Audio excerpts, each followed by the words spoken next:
கடிக்கிற மாதிரி இருந்தா அப்பா உங்கள்கிட்ட கொடுக்க மாட்டேன்ல. பார்க்கல.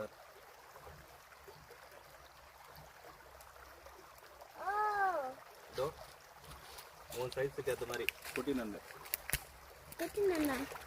சாப்பிட மாட்டா. இதெல்லாம் சாப்பிடக்கூடாது, இது இன்னும் வளரணும்.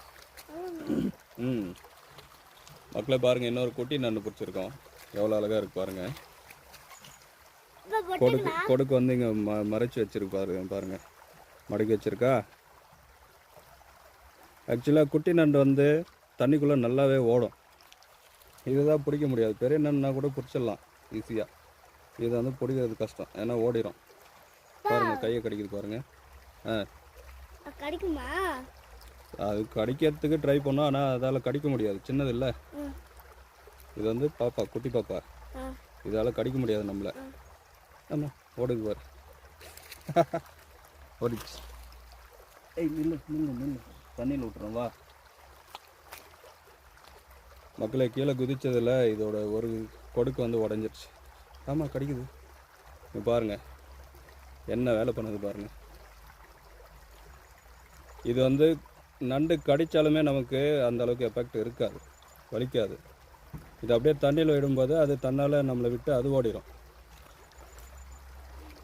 இன்னொன்று, இதை கடிக்கும்போது பிடிச்சி இழுத்தீங்கனாக்க நம்ம சதையும் சேர்ந்து தான் வரும். அதனால் நண்டு கடித்ததுன்னா அது அப்படியே தண்ணியில் விட்டிங்கன்னா அது நம்மளை விட்டு ஓடிடும். கடிக்காதுடா. கடிக்கிற மாதிரி இருந்தா அப்பா உங்கள்கிட்ட கொடுக்க மாட்டேன்ல. பார்க்கல.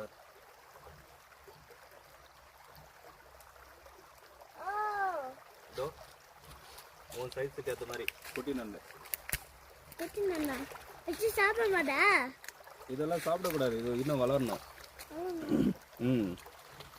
மக்களை பாருங்க, இன்னொரு குட்டி நண்டு பிடிச்சிருக்கோம். எவ்வளோ அழகா இருக்கு பாருங்க. கொடுக்கு வந்து இங்கே மறைச்சி வச்சிருக்கு பாருங்க, மடக்கி வச்சிருக்கா. ஆக்சுவலாக குட்டி நண்டு வந்து தண்ணிக்குள்ளே நல்லாவே ஓடும். இதுதான் பிடிக்க முடியாது. பெரிய நண்டுனா கூட பிடிச்சிடலாம் ஈஸியாக. இதை வந்து பிடிக்கிறது கஷ்டம், ஏன்னா ஓடிடும். பாருங்க, கையை கடிக்குது பாருங்க. கடிக்கும்.